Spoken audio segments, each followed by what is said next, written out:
ՆԱՏՕ-ի միջոցով արևմուտքի ուժայինները Մոսկվային ազդակ են ուղարկել, որ Վաշինգտոնը դաշնակիցների հետ մտադիր է Ռուսաստանին ստիպել բարձր գին վճարել Ուկրաինայի պատերազմը դադարեցնելուց հրաժարվելու համար։ Մոսկվայի հասցեին հերթական վերջնագիրը Միացյալ Նահանգների պատերազմի քարտուղարից է։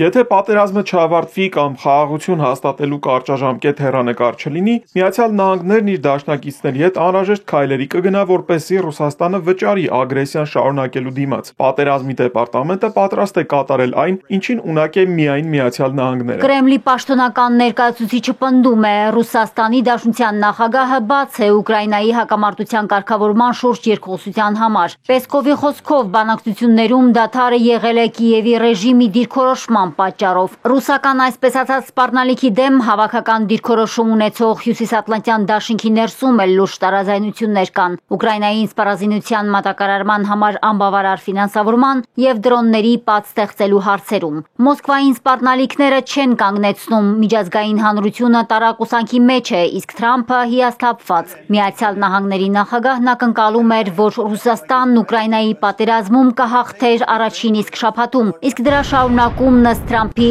չի գեղեցկացնում Ռուսաստանի ռազմական մեքենան։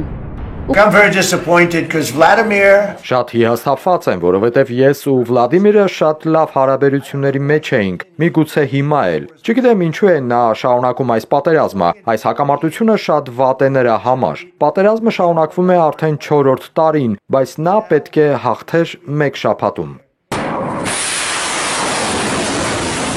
Ուկրաինայի նախագահի Վաշինգտոն մեկնելուն ընդառաջ Սպիտակ տանը կրկին շրջանառվում է Կիևին հեռահար հարձակողական Թոմահոք հրթիռներ մատակարարելու թեման։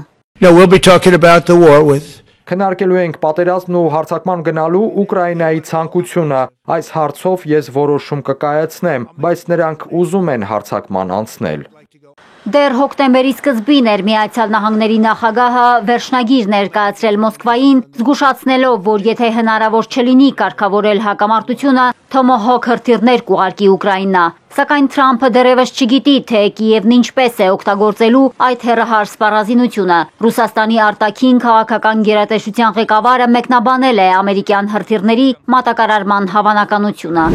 Թոմահոք հրթիռների հավանական մատակարարման մասին խոսելուն զուգահեռ Միացյալ Նահանգների նախագահը նշել է, որ չի ցանկանում էսկալացիա։ Նա ընդունում է, որ դա կլինի էսկալացիա եւ այն էլ շատ լուրջ։ Ուկրաինան այլևս ներգրավված չի լինի։ Լավրովը վստահեցնում է, որ Եվրոպան ցանկանում է Ուկրաինայի հակամարտությունը դարձնել Թրամփի պատերազմը։ Ռուսաստանին պարտության մատնելու առաջամարտիկը Միացյալ Թագավորությունն է։ Ռուսաստանի անվտանգության դաշնային ծառայության տնօրեն Ալեքսանդր Բորտնիկովը վստահ է։ Բրիտանիան է Ուկրաինային քարտ բլանշ տվել գաղափարն իրականացնելու նպատակով ֆաշիստական բռնապետություն ստեղծելու համար։ Ուկրաինայի անվտանգության ծառայությունը պաուտինա գործողությունն իրականացրել է բրիտանական հետախուզության անմիջական հսկողության ներքո։ Ռուսաստանը տեղեկություններ է ստացել, որ բրիտանական հետախուզական ծառայությունները դիվերսիա են նախապատրաստում թուրքական հոսք գազատարի դեմ։ Ըստ Բորտնիկովի, ուկրաինական դիվերսիոն խմբերը պլանավորում են ներխուժումներ Ռուսաստանի սահմանային շրջաններ, հարձակումներ կարևորագույն ենթակառուցվածքների վրա։ Մարիկ Օստանյան, Էպիկենտրոն։